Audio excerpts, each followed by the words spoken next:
ఏదో చట్టం గురించి మాట్లాడతామట. ఏంటి నీకు తెలిసిన చట్టం? సెక్షన్ 51 ప్రకారం ఒక ఆడపిల్లని అరెస్ట్ చేస్తే 24 గంటల్లోగా కోర్టులో హాజరుపరచాలి. హాజరుపరిచావా? ఏంటి నీకు తెలిసిన చట్టం? సెక్షన్ 52, 53 ప్రకారం నేరస్తురాలను ఒక అమ్మాయిని సాయంత్రం 6 గంటల తర్వాత పోలీస్ లాకప్లో ఉంచకూడదు. సెక్షన్ 54, 55 ప్రకారం నేరస్తురాలతో ఒక లేడీ పోలీస్ కానిస్టేబుల్ ఉండి తీరాలి.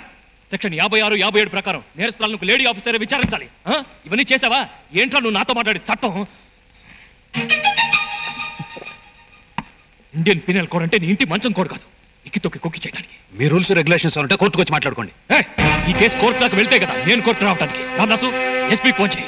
నెంబర్ 384868. ఎస్పీ గారా? నమస్కారం అయ్యా, నేను హరిశ్చంద్ర ప్రసాద్ గారి పియ్యని. అయ్యగారు తమతో మాట్లాడతారట. హలో. నమస్తే సార్. నమస్తే. నేను మీ స్టేషన్ నుంచే మాట్లాడుతున్నాను. ఇక్కడ మీ ఎస్ఐ ఏదో రూల్స్ గురించి మాట్లాడుతున్నాడు. మీరెందుకు స్టేషన్కి వెళ్ళారండి? ఫోన్ అతనికి ఇవ్వండి, నేను మాట్లాడతాను. సార్, ఏమయ్యా నీకు బుద్ధి ఉందా? స్టేషన్కి ఎవరిని రప్పించావో తెలుసా? హైకోర్టు అంత మనిషి ఆయననే మున్సిపల్ కోర్టుకు రమ్మన్నావంటే AK-47తో వీపుకోకున్నట్టే. ఆయన ఏం చెప్తారో బుద్ధిగా విని చెప్పింది చెప్పినట్టు చేయి. Yes sir.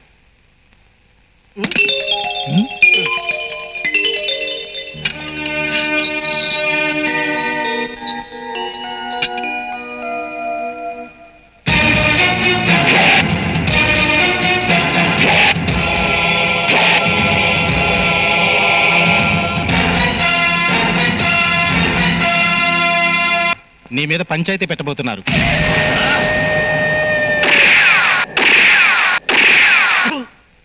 ఏంట్రా తలపాకలు చుట్టుకుని తొగదనమ్మని పోసినట్టు నిలబడ్డారు?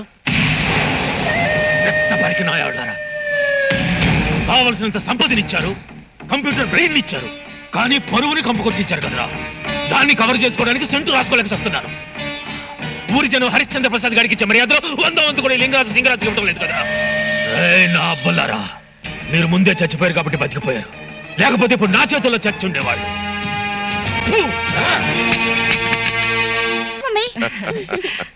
రండి. అయ్యో ఇదేమిటండి, దిగానే పిల్లి ఎదురొచ్చింది. శకునమే సరిగ్గా లేదు. పిల్లి ఎదురొస్తే ఎలుకలు భయపడాలి కానీ మనుషులు ఎందుకండి భయపడ్డాం? నువ్వెవరు? ఈ ఇంటి పని మనిషి మమ్మీ. ఇదిగో పెళ్లి లగేజ్ పట్రా. అలాగేనండి. గొప్పదా ఏమిటమ్మా మాటలు? అలాంటి పనులు ఆయనకి చెప్తావేంటి? ఏంటన్నా పని మనిషిని పట్టుకుని ఆయన అంటారు? నో, ఆయన పని మనిషి అయి ఉంటాడు. హరిశ్చంద్ర ప్రసాద్ గారి అబ్బాయి అయి ఉంటాడు. ఆ పోలికలు కనపట్లా? బాబు, మీరు హరిశ్చంద్ర ప్రసాద్ గారి అబ్బాయే కదా? అవునండి. లగేజ్ మీరు పోయేటండి బాబు, కింద పెట్టేయండి. రేపు నిశ్చితార్థం కదా, ఇంటి దగ్గర బోర్డు పనులు పెట్టుకుని ఇలా వచ్చారేంటి? నిశ్చితార్థం? వియ్యాల వారిని బాగానే ఆట పట్టిస్తున్నారు. పని మనిషిగా నటించి మా అమ్మాయిని మోసం చేశారు. నిశ్చితార్థం గురించి తెలియనట్టు మా దగ్గర నాటకం ఆడుతున్నారు. బాగాలేవారండి మీరు? లేదండి, నిజంగా నాకు తెలీదు. ఎవరికి నిశ్చితార్థం? మీ చెల్లెలకి మా అబ్బాయికి రేపే నిశ్చితార్థం.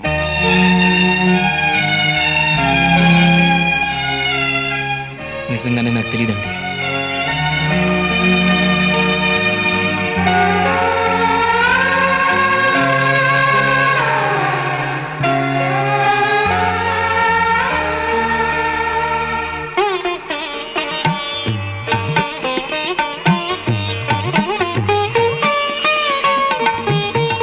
చదువుతున్నావు? సెకండ్. మరి నువ్వు? థర్డ్. అవును, నువ్వేం చదువుతున్నావు? IAS.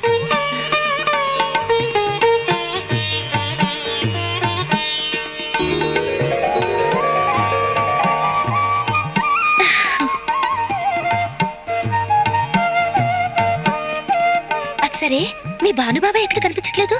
మా బాబాయ్ ఇక్కడికి రాడుగా. మా తాతయ్యకి బాబాయ్ అంటే కోపం. ఆయన ఎత్తులు పడితే ఇంకేముంది, పాంబులే.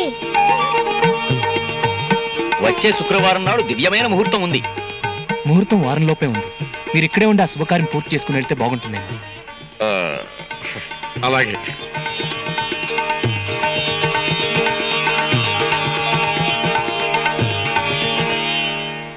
ఆంటీ రండా ఆంటీ, మా ఇల్లు చూదురు గాని.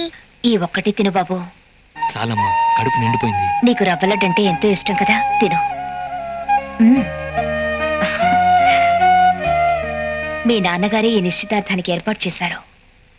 ఈ సంగతి మీ అన్నయ్య నీకు చెప్పే ఉంటారనుకున్నాను, కానీ మీకు తెలియదని నాకు ఇప్పుడే తెలిసింది. పర్వాలేదమ్మా, నాకు తెలిసినంత మాత్రాన ప్రత్యేకంగా ఊరికే ప్రయోజనం ఏముంది? కానీ ఒకటి, మరో జన్మంటూ ఉంటే ఆ జన్మలోనూ ఈ దేవుడికే పుట్టాలని ఆ దేవుడిని కోరుకుంటానమ్మా. అప్పుడైనా నాన్నగారికి ఇష్టమైన కొడుకుగా ఉండాలనుందమ్మా. అన్నయ్య, అన్నయ్య, నేను పిలిచింది మిమ్మల్ని అన్నయ్య. ఎందుకు? ఏం లేదు, భానుప్రసాద్ గారి గురించి కొన్ని వివరాలు తెలుసుకుందామని. ఏంటన్నయ్య అలా చూస్తున్నారు? ఏం లేదు, భానుప్రసాద్ గారు అని గౌరవంగా పిలిచిన మొదటి వ్యక్తి నువ్వే, అందుకే కొంచెం ఆశ్చర్యంగా ఉంది.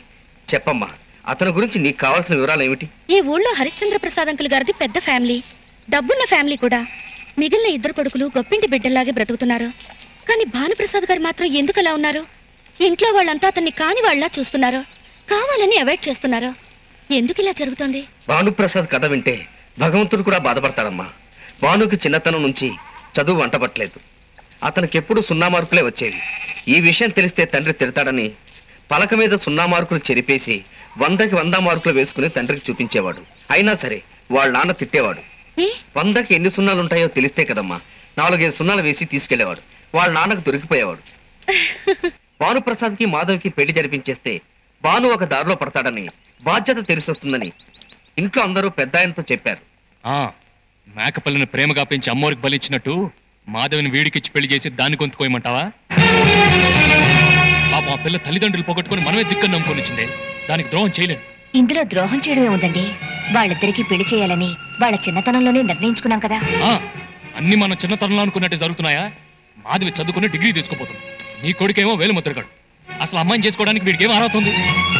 అర్హత ఏమిటండి అర్హత? మాధవ్ అంటే వాడికి ప్రాణం. ఆ ఒక్క అర్హత చాలదంటారా?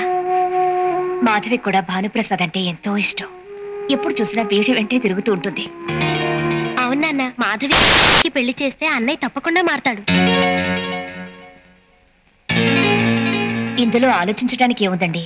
అనుమానంగా ఉంటే మాధవనే పిలిచాడగండి. నీ కొడుకులాగా దాన్ని పెంచలేదే. నేను గీచిన గీత మాధవ ఏనాడు దాటలేదు. మంచి రోజు చూసి ముహూర్తాలు పెట్టించి శుభలేఖలు కొట్టించమని చెప్పు.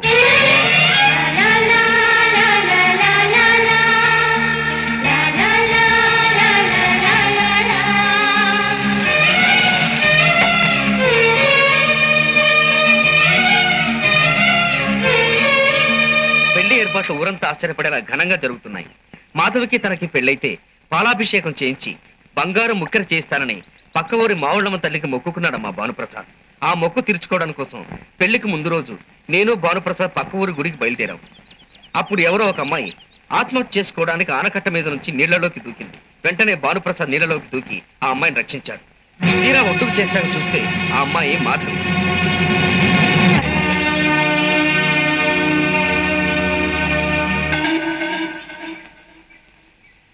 రేపు ఉదయం పెళ్లి పెట్టుకుని ఎందుకు ఇలా చేసావు? ఈ పెళ్లి నుంచి తప్పించుకోవడానికి వేరే మార్గం లేక ఎవరిని అడిగి పెళ్లి నిశ్చయించారు? మీ అంతటా మీరే నిర్ణయాలు తీసుకుంటే నేను వచ్చి తలంచి తాళి కట్టించుకోవాలా?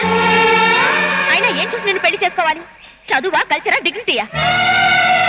వేలి ముద్ర మాత్రమే వచ్చిన వాడివి నీ వేలు పట్టుకుని 7 అడుగులు ఎలా నడుస్తాననుకున్నా? రేపు నా ఫ్రెండ్స్ అందరికీ నేను పరిచయం చేస్తే వాళ్ళతో ఒక్క ముక్క ఇంగ్లీష్ లో మాట్లాడగలవా? వాళ్ళ ముందు దర్జాగా కూర్చోగలవా? నువ్వేనైనా మాట్లాడుతున్నది? ఇన్నాళ్ళు నువ్వు భాను సరదాగా మాట్లాడుకోలేదా? సంతోషంగా తిరగలేదా?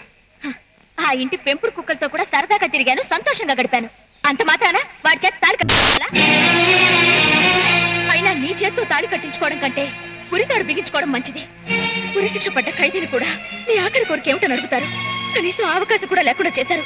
ఎందుకంటే మనమే పెంచాం, మనమే చదివించాం, మనం ఏం చెప్పినా గంగిరెద్దులో తలొస్తుంది అనుకున్నారు. అంతే కదా? ఇన్నాళ్ళు నువ్వు నాతో సరదాగా తిరగడం, సంతోషంగా మాట్లాడడం చూసి నువ్వు నన్ను ప్రేమిస్తున్నావని అపార్థం చేసుకున్నాను. కానీ కుక్కలతోనూ కోళ్లతోనూ తిరిగినట్టు నాతోనూ తిరిగావని తెలుసుకునంటే మాత్రం పెళ్లి దాకా రానిచ్చునేవాడిని కాదు. చిన్నప్పటి నుంచి నీ ఆశే నా ఆశ, నీ సంతోషమే నా సంతోషం అనే భ్రాంతిలో బతుకుతూ వచ్చాను. అందుకే ఈ ప్రపంచంలో నీకు ఇష్టం లేనిది ఏది నాకు ఇష్టం లేదు. చివరికి నీకు ఇష్టం లేని నా మీద నాకే ఇష్టం లేదు. నీకు తగ్గ చదువు సంస్కారం ఉన్న వాడిని పెళ్లి చేసుకుని సుఖంగా ఉంది. నాన్నగారి మీద నీకు ఎంత గౌరవం ఉందో నాకు తెలియదు, కానీ ఆయనకు మాత్రం నీ మీద అపారమైన నమ్మకం. తన మాట అంటే నీకు వేదం అని, తను గీచిన గీత నీకు లక్ష్మణ్ రేఖని ఆయన భ్రమలో ఉన్నారు. ఆ నమ్మకంతోనే పెళ్లికి ఏర్పాటు చేశారు. ఆ నమ్మకం వృధా కాకూడదు. ఇప్పుడు నీకు ఈ పెళ్లి ఇష్టం లేదని తెలిస్తే ఆయన కుంగిపోతారు. ఒక ఆడపిల్ల మనసు తెలుసుకోకుండా ఇష్టం లేని పెళ్లిని నిర్ణయించానని జీవితాంతం బాధపడతారు. అందుకే ఈ పెళ్లి నాకే ఇష్టం లేదని చెప్పి ఆపేస్తాను. నాన్నగారి దృష్టిలో నేను ఒక దారి తప్పని కొడుకుని, ఆయన చూడటానికి ఇష్టపడిన దురదృష్టవంతుడిని. ఇప్పుడు ఈ పెళ్లి ఆపితే నేను కొత్తగా చెడేదేం లేదు. ఊరి శిక్ష పడ్డవాడికి యావజ్జీవ శిక్ష పెద్ద శిక్ష ఏం కాదు. కానీ నువ్వు మాత్రం ఆయనకి ఇష్టమైన మాధవ్ గారు.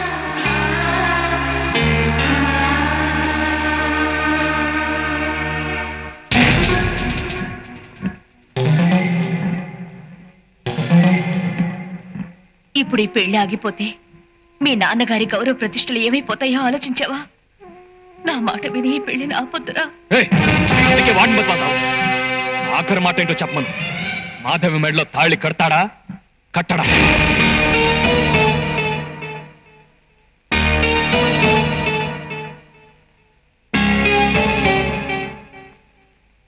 కట్టను. అంతే. ఆ రోజు నుంచి ఈ రోజు వరకు పెద్ద ఆయన భానుతో మాట్లాడలేదు. అప్పటిదాకా భాను చేసిన పనులే పెద్ద ఆయనకు నచ్చేవి కావు. ఇది జరిగిన తర్వాత భానుయే నచ్చకుండా పోయాడు.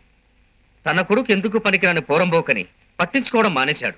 కానీ భాను తన గుండె గుడిలో తన తండ్రిని దేవుడిలా ప్రతిష్ఠించుకుని నిత్యం పూజిస్తున్నాడమ్మా. ఆయన తల వంచుకోకూడదని తను తలదించుకుని బతుకుతున్నాడమ్మా. ఈ వాస్తవాలు తెలియని పెద్ద ఆయన నువ్వు ఏ పిల్లనైతే వద్దన్నావో ఆ పిల్లకి నీ కళ్ళ ముందే ఘనంగా పెళ్లి చేస్తానని ఒక ఇంజనీర్ను చూసి మాధవికి పెళ్లి చేశాడమ్మా.